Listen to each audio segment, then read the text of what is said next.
Welcome into another episode of Betting the Pitch. I'm your host, the real_G Warner on Twitter. You can follow me there. Subscribe on YouTube. Griffin Warner is my handle there, or my whatever lookup. Apple Podcasts, if you're there. Spotify, like, subscribe, give 5 stars if you could. Leave a comment because I guess that gets me more higher up the list when you search Betting the Pitch. Anyway, thanks for all the support. I really appreciate it. Going to go through the Europa League and the Europa Conference League on today's episode.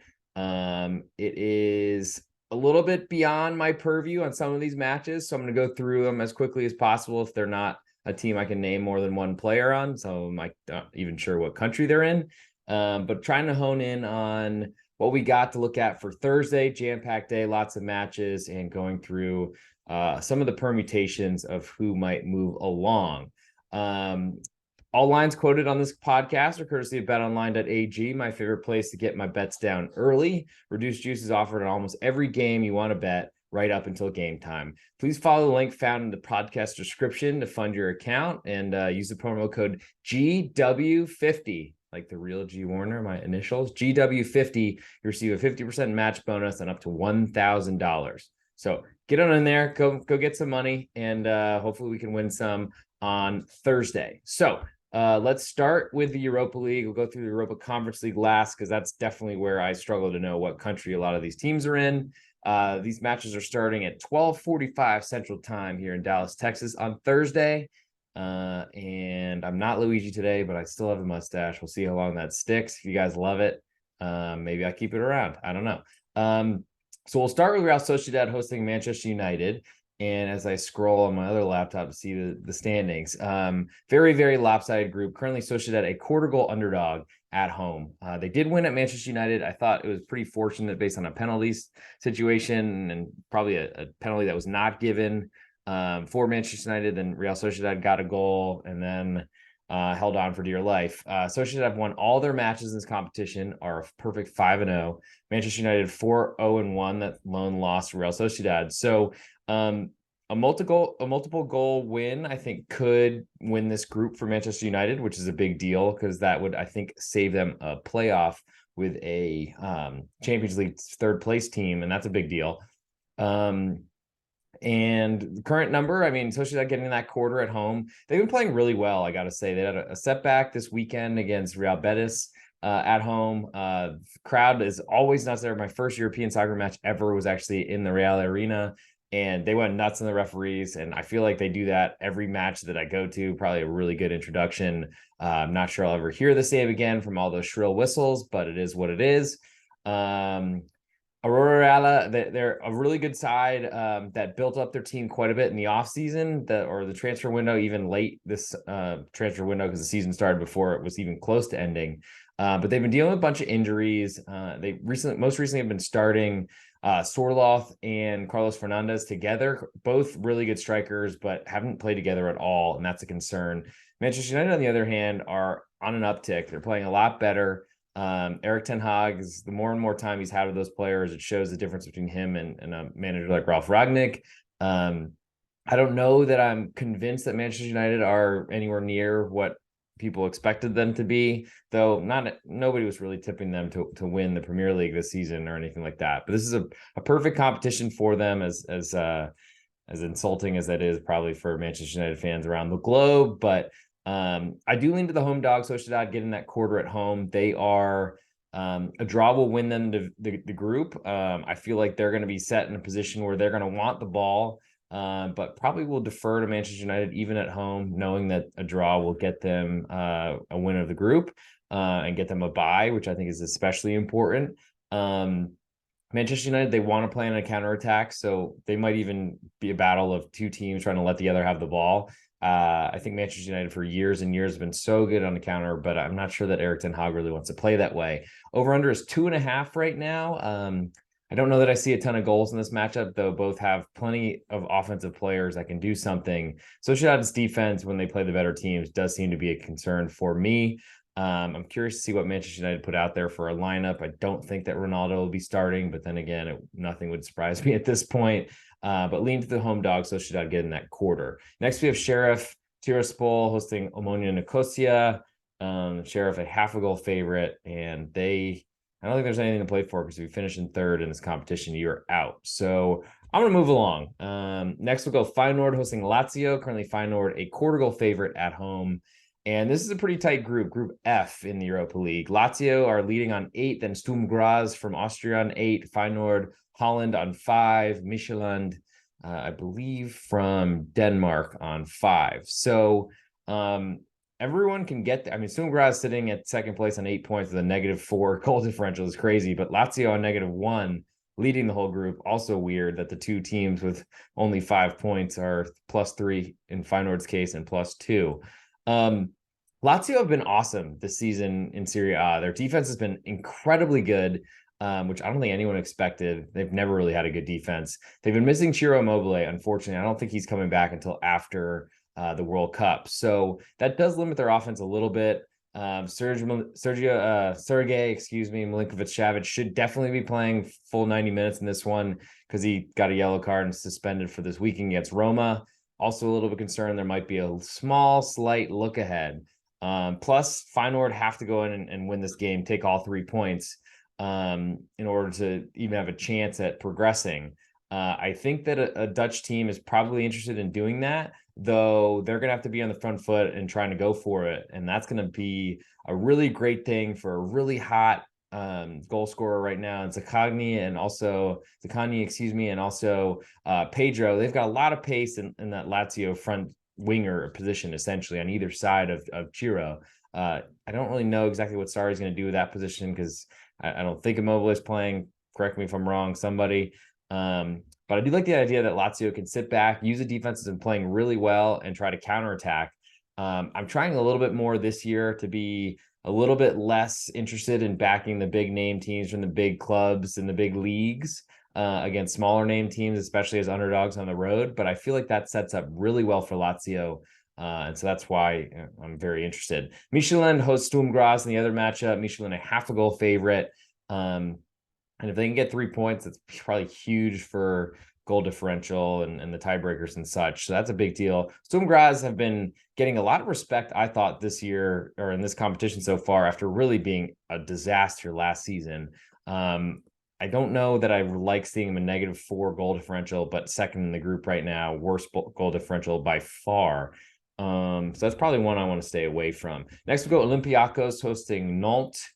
Olympiacos on 2 points since they drew their last 2 matches, but they've been dead for a while now. Nantes on 6 points, only 1 point behind Karabag, and then Freiburg have clinched, winning all their matches until they drew their last one with Olympiacos. Olympiacos currently a half a goal underdog at home with all the juice. Not our team I've started the year wanting to backing them a lot based on a really good run to the Coupe de France final last year. But they haven't really been able to replace the loss of Kolumwani, who's been awesome for Frankfurt.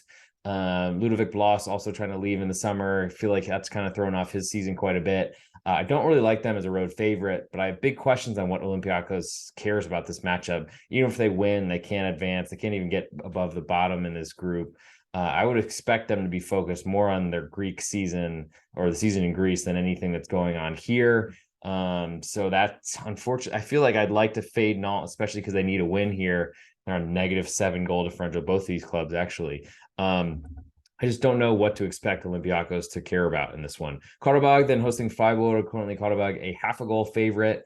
Lost the first matchup because Freiburg had won every match until their last one. But Karabag 1 point won't keep them. It won't save them here. Not if they win and beat Olympiacos side, they don't have a lot to play for, have nothing to play for, to be specific. I mean, that's concerning. Karabag, a half a goal favorite to Freiburg, tells me that Freiburg are not going to be playing a really strong lineup, but Freiburg have a ton of depth. That's basically why they're a Europa League team this year and why they're playing in Europe is because they are so deep. Christian Streich has been really not rotating so far this season, though, which does worry me that this is the perfect opportunity to do it. I mean, they haven't really had a lot to play for even last week's match, but ultimately, I would expect that Freiburg are rotating quite a bit, and that's why they're a half a goal underdog. But that's certainly the way I lean, because even their backups are kind of like co-starters at this point. They've got a few that are going to be out there every match that matters. I imagine Gunter, the left back, might not be playing.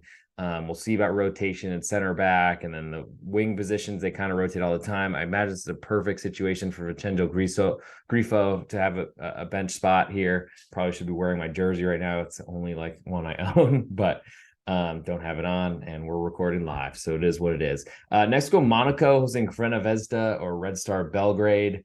Monaco on 7 points, 3 points behind Ferencvaros. Could catch them, maybe, depending on tiebreakers. But Crvena Zvezda and Trabzonspor, other two teams in the group, both on 6 points. So there's a dogfight here for second. Only Monaco can catch Ferencvaros.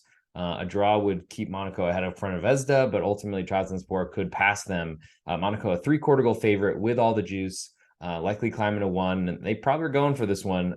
Second straight year, Monaco built their team for the Champions League, crashed out in the playoffs, and had a really tough end to league season last year, and should have been in an automatic position into the Champions League, but didn't get that one thanks to a late goal from Lens, and then crashed out for a second straight year in the playoffs. Well, they need to win this match by a lot. I do think they're a lot better than Crvena Zvezda, and I don't know that I'm even interested if Crvena Zvezda moved to that +1 number. I like that insurance there, but they need to beat Monaco to go ahead of them. So there's a really good scenario that they are pushing forward at the end to try to get a victory and losing them by that 1. Maybe at 1 that's a little bit more interesting, but I think they're going to have to be aggressive, and Monaco can really exploit that. Trabzonspor, on the other hand, are a 1-goal favorite to Ferencvaros.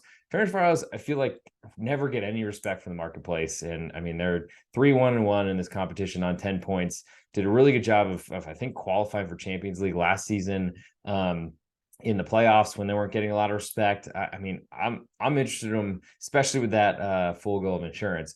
Now, you could question how much they care about this matchup. Trabzonspor cannot catch them. Neither can Crvena Zvezda. Only Monaco can.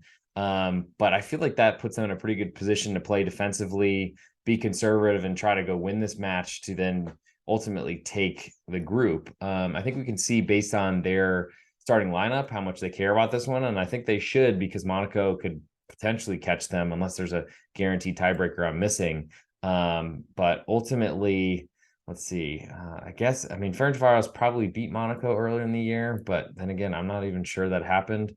That would be the first matchup of the. I mean, I'm trying to go back in their last 5 on Google and do this live. Both of them won their first matches. I think Ferencvaros beat Monaco in the second.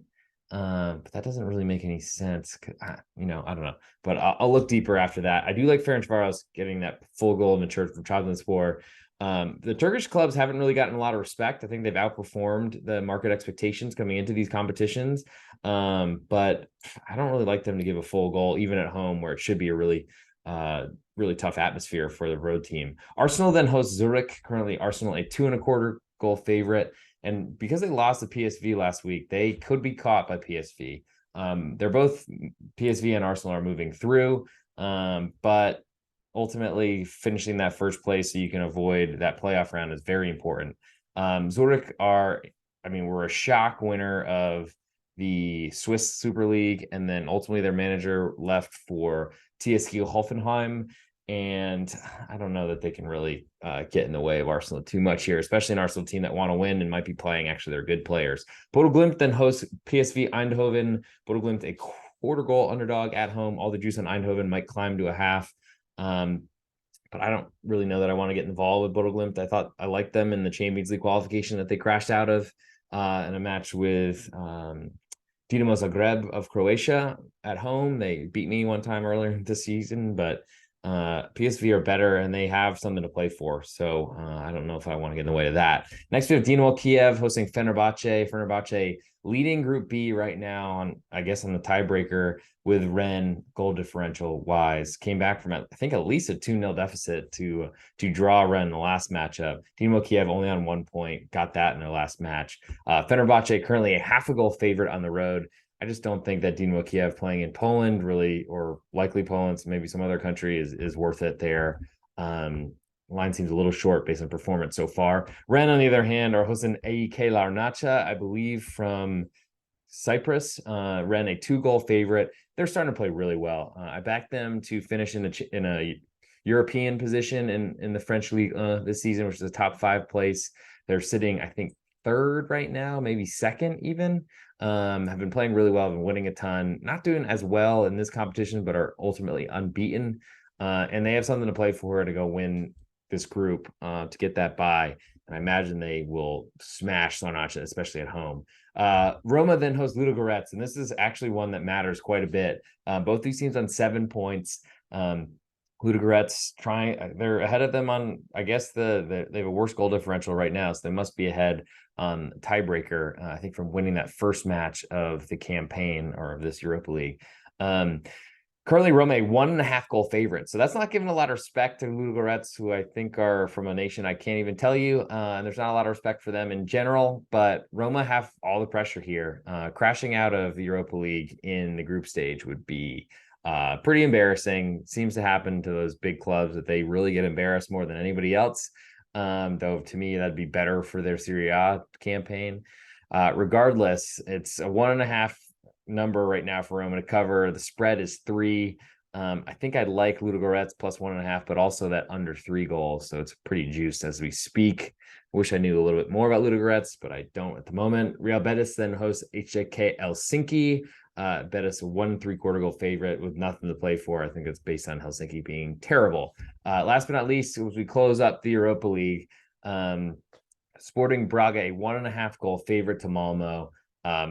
Completely outplayed Union Berlin last week on the road. A ridiculous penalty call by an English ref that had basically looked the other way as a fourth official on a similar move that was, to me, even more egregious, that led to the first goal for West Ham on Monday. A couple days later in another venue in Germany, he's calling a penalty. I mean, it's a joke. Officiating is hilarious in the sport. The inconsistencies are embarrassing. But regardless, Sporting Braga have to get off the mat and prepare for it. They're 2 points now behind Union. Union jumped to pass them, which the Europa League is less money than the Champions League, but that's still a big deal financially for a lot of these clubs, especially a Portuguese one. So, and it kind of is a big deal for Union, even in the Bundesliga at the top. Malmo on 0 points, though, have lost every match in this competition. I can't get in the way of them. And I think Sporting Braga might take out some punishment or some anger on the Swedish side, Malmo. The other matchup is the big one, I think, to decide what's going to happen here. Ultimately, Union have the power in their hands. They split the 2 competitions with Braga, or 2 matches with Braga, both the home teams winning 1-0. Ultimately, both are at +1 on goal differential. So that might matter if Braga get a win and Union draw. But Union go on the road to Union Saint-Gilloise, a Belgian side who won at Union Berlin to start off the campaign. They're a 0.5 goal underdog at home to that same Union side. They got nothing to play for. So it really depends what is Saint-Gilloise actually going to throw out there. I'm going to need to see if their starters are there. I don't really love Union as a road favorite.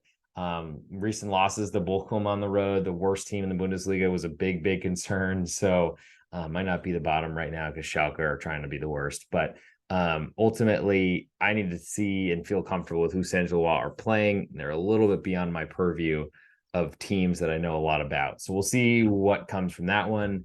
But in terms of best bets for the Europa League, I do like Saint-Gilloise quite a bit, getting that 0.5 goal.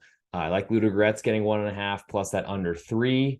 Going in reverse order, I guess, here while we're rushing through. Ferencváros at +1 at Trabzonspor, I like, so they have something to play for. Maybe they rotate late, but I still, that goal of insurance in your back pocket is pretty important. Olympiacos I like, but I don't know that they care. I do like Lazio at Feyenoord, but that's going to be a tough crowd to deal with. And I like Real Sociedad at home getting that quarter. I'm going to go with my best bet for Europa League on this podcast for match day 6, the elimination day, as I'm dubbing it. I'm going to go with Real Sociedad getting 1/4 goal at home from Manchester United. Now we're going to move over. I'm also going to remember that Real Sociedad best bet as a competition with the Conference League to figure out what my ultimate best bet will be. Sorry for not queuing that up, beginning the show. But now we're looking at the Conference League lines. We got Istanbul Başakşehir here, a 1.5 goal favorite to Hearts. They're tied with Fiorentina on 10 points, cannot be caught. So both these teams should be moving on, but depends who's going to win it or get a playoff position. I think because only group winners move on. I think the same rules as Europa League. Anyway, probably should figure that out. But Hearts just don't seem very good. -8 goal differential. Big number for Istanbul Basaksehir here. Rigas Football Scola then host Fiorentina. So Fiorentina have to go to Latvia and then come back and play Serie A match this weekend. That's going to be tough. I don't know how much they're going for this competition, but they certainly feel like they can score more here than they have because they've had real trouble in Serie A. Rigas Football Scola are 1.5 goal underdogs at home. They're in last place. And other than drawing Fiorentina that opening match, they've been pretty bad, only picking one other point with a draw of Istanbul Basaksehir. So they've drawn the best teams in there. I just don't know that I want to get in the way of that. Apollon Limassol then hosts Vaduz. Don't know anything about either of these teams. So Limassol, Apollon, a 3/4 goal favorite. Probably should leave alone. Looks like it's climbing to 1. AZ Alkmaar then hosts Dnipro. Dnipro, I know, is playing really well in whatever league they're in. I believe that is the estranged or the overseas Ukrainian league. But let's see if I can find this one on here. AZ Alkmaar on 12 points, Dnipro on 10. So this is a big matchup to see who can win the group. AZ is 1.5 goal favorites, so that they're expected to win pretty handily and win the group overall. So we'll see what happens in that one. Djurgården then host Shamrock Rovers. Djurgården are first, Shamrock Rovers are last. Djurgården have nothing to play for. They've won their last 4 matches of this competition, and we're still pretty big underdogs last time they played. But I don't really know how to gauge who cares about this one. Ghent then hosts Molde. Molde on 7 points, Ghent on 5. So this one does matter. Molde have to, or I guess Ghent have to go. They're at home. So Ghent can host, and they have to win in order to move on in this competition. I'm sure that matters. Money matters to a Belgian side for sure. Probably matters to Molde, I believe, out of Sweden as well. But ultimately, Ghent are 1/2 goal favorite. All the juice on Molde on the road. That's the way I'd lean to the team that goes on the road and tries to batten down the hatches. So they're probably going to take a lot of artillery fire from Ghent. I'm not sure I love that. Cluj then hosts KF Balkani. I don't know what to say. I guess Balkani could catch Cluj. They're on 4 points. Cluj on 7. Sivasspor leading the group on 10. And I'll get to this in a second, but Slavia Prague, who's gotten a ton of really respectful lines this whole competition, they're only on 7 points. So they got a lot to play for.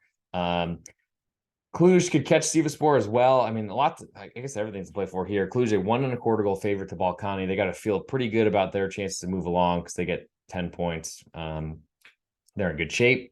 Could be a 3-way tie, and who knows if the tiebreaker is going to be there. But Slavia Prague, a 1.5 goal favorite to Sivasspor. And that's saying something, but it's not out of line because Turkish teams have not gotten a ton of respect so far. And Slavia Prague have gotten a lot, specifically themselves. It is a little weird seeing two teams Slavia Prague on 7 points, Sivasspor on 10. And ultimately, I think they drew the first time they played. But ultimately, this is a big deal. Slavia Prague need to go get that win and then hope that I guess it wouldn't be enough in a direct head-to-head with Sivasspor. With Cluj, I'm not sure what that's going to look like, but Sivasspor, I guess, would be who I'd like because they can play defensively on 10 points. But if Slavia Prague get to 10, they'll jump over Sivasspor, and Cluj get to 10. I'm not sure how that would go. So Sivasspor might end up trying to go down a goal, trying to be aggressive late, and that 1.5 does not feel that big then. Punic Yerevan then hosts Basel. Basel, I think, a team most people I liked coming into this. Punic could jump over Basel with a win. They're currently a 3/4 goal underdog at home, however, with all the juice. Maybe this falls to a half, but I think it's because Basel have been priced as a better team. A lot of people like them. It's where Urs Fischer came from before he went to Union Berlin, has had tons of success there. Seems like they still got a lot in the water over there in Basel, Switzerland. I think that's where Roger Federer's from. But I don't know. I mean, Basel probably going to be the aggressive team, and they're a big favorite on the road. I don't know what to say more about that. Zalgiris Vilnius then they're hosting Slovan Bratislava. Zalgiris on 5 points, Bratislava on 8. This could swing based on head-to-head if Zalgiris can get a win. Zalgiris currently a quarter goal underdog at home with all the juice. I don't know that I trust Slovan Bratislava on the road, but we'll move along from there. Hope everyone's enjoying me just trying to come up with scenarios here. FCSB, so strong. They just have initials. They're a 1-goal underdog to West Ham. West Ham have won every match in their group. They're clear. They're safe. They're good. FCSB cannot catch Silkeborg. So I don't know. No one cares about this one because no one can advance from here. Silkeborg, then, speaking of hosting Anderlecht, Silkeborg a pick'em on 6 points, Anderlecht on 5. I thought Anderlecht played West Ham really tightly, but ultimately it was not good enough. And they are so I thought Anderlecht coming into the season or into this competition, they were a team I wanted to back. I did back them against West Ham. They played a really tight match, but lost on a late goal. And it seems to be what happens. Most of my losses seem to be 1-0, and they seem to be brutal. I do like them clearly the market likes them at only a pick 'em on the road against a team with more points. Silkeborg with all the juice, though. Maybe this climbs to a quarter, and then I'll be a little bit more interested in Anderlecht, but a pick 'em I am not. Austria Wien in bottom position on the road at Hapoel Beersheva. Who knows? I think that's in Israel. This is a battle.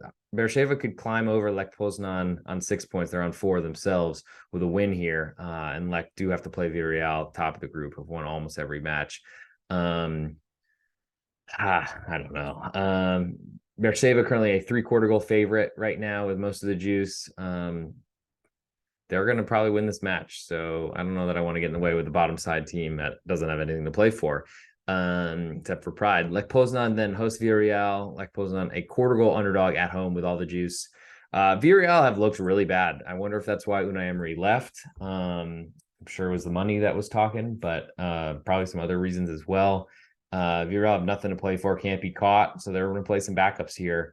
And they're really trying to get their sputtering engine going. New manager Kike Setien was so bad at Barcelona. It was like the easiest bet against in history. But maybe it seemed like a lot of the La Liga media liked his hire for Villarreal because he's more of a possession guy, where Unai Emery likes to kill games against good teams.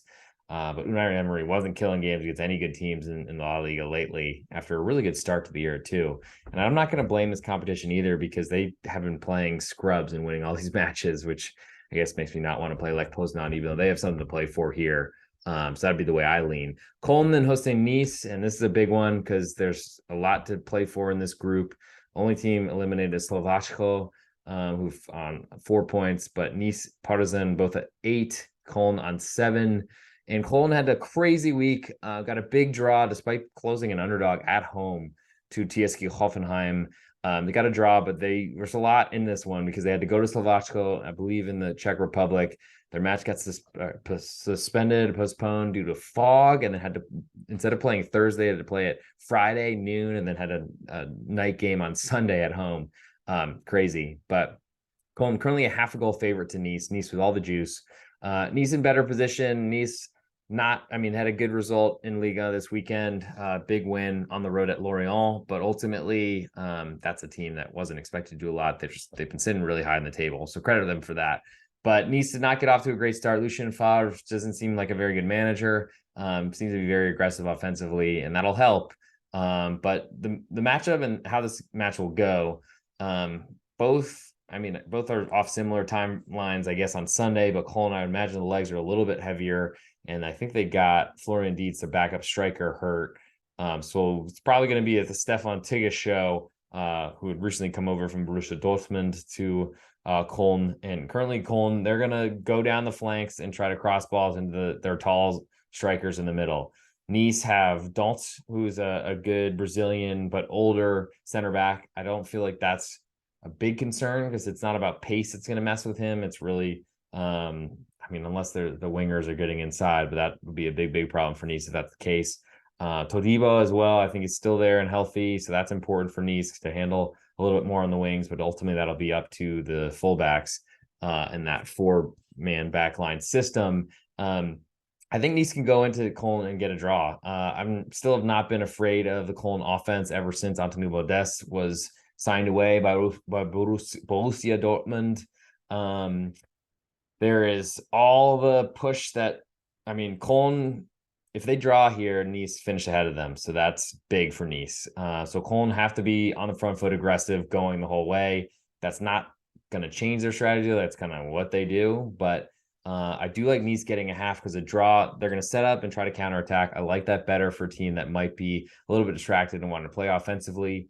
They also might just play that game as well, but Cologne will certainly give them opportunities in space, which is what Nice need, I think, to score.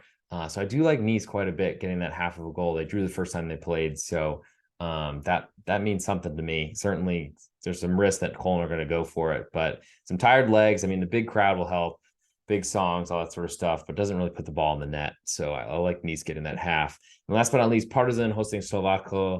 Partizan a 3/4 goal favorite. I backed Partizan on the road in this first matchup. I think they drew, and it was a wild back and forth affair. But Slovakia have really nothing to play for, but pride. Seemed like a pretty prideful team with a lot of older players. So getting to this competition was a big deal, based on what I read before this whole campaign began. Partizan will have a huge crowd. It seems like the Serbian Giants, them and Crvena have huge fan bases. But Partizan on 8 points. A draw gets them through, pretty much, because either Cologne will be ahead on 9 or they'll be equal with Nice. So that's a pretty good deal. But they're going to want to win this match. A loss would be problematic because then because they're currently behind Partizan and tiebreaker. So maybe Partizan are currently behind Nice in tiebreaker. So maybe this is a little bit of a dip a toe in the water type thing. If Partizan don't get a lead early, they play more defensive. So maybe Slovakia's worth it. It's just hard to know if they really care. So that's going to be all that I can throw out there for the Europa Conference League. I do like Nice getting that half of a goal at Cologne. It's very juiced right now, but that's certainly something I lean. Anderlecht not yet at a quarter, so not on the list as we speak. Sivaspor, I like getting that goal and a half, but I feel like Slavia Prague, this is the time. If you're going to show up in this competition, you got to do it now because you need to win. Dnipro, I feel like are competitive, but I'm not sure that's good enough. So I'll go best bet for the Europa Conference League. I'll take Nice getting a half of a goal at Cologne. And I gotta say, based on my interest in that one, I feel like I might like that more, despite being a road match and the questions you can have about Nice for sure. There's a lot of talent though, and I feel like that's a pretty big number based on Cologne really needing the win rather than being a team you can really trust to score a ton of goals. And with a lot of leg concerns for Cologne as well, whereas my best bet from the Europa League was Real Sociedad getting a quarter at home. I do really like that situation, especially at home, big crowd. But you're facing Manchester United, and they're got so much more dynamism. And I feel like Sociedad have not really looked great in European competitions against the big clubs. So I'll go Nice as my best bet, plus 1/2 on the road at Cologne. I think that they're going to give Cologne all they want, and could see this one ending in a draw. I think needs to go in there and win as well. Cathedral City will be tough, but I feel like they're in a little bit better rest position and feel really good off that win on the road at Lorient. I feel like they're in good shape. So thanks everyone for tuning in. I am the real_G Warner on Twitter. If you got any questions, slide in some DMs or just at me, whatever you want. I'll try to reply. Here's a good 33 minutes, way more than 16 I gave you on my birthday last time, but I do it for the people. If you're on Apple Podcasts or Spotify, please give 5 stars. It means a lot to get me some more listeners, and maybe eventually I'll find out some other ways to get a producer or something like that if we keep going. But thanks everyone for joining. Also, make sure you hit the promo code below. If you don't use BetOnline, just add an out. It would be a really good idea to get in through there, and you get 50. Use the promo code GW50, you get a 50% bonus when you sign up, which I don't know that people are doing in this economy. So thanks for joining, and we'll see you on Friday for a bunch of podcasts, hopefully another baseball 1 through pregame, soccer 1 through pregame, and then, of course, my weekend review. Try to give you the 25 bets I'm probably going to make this weekend, and would love any input you got on that. I'm going to stop rambling. Good night.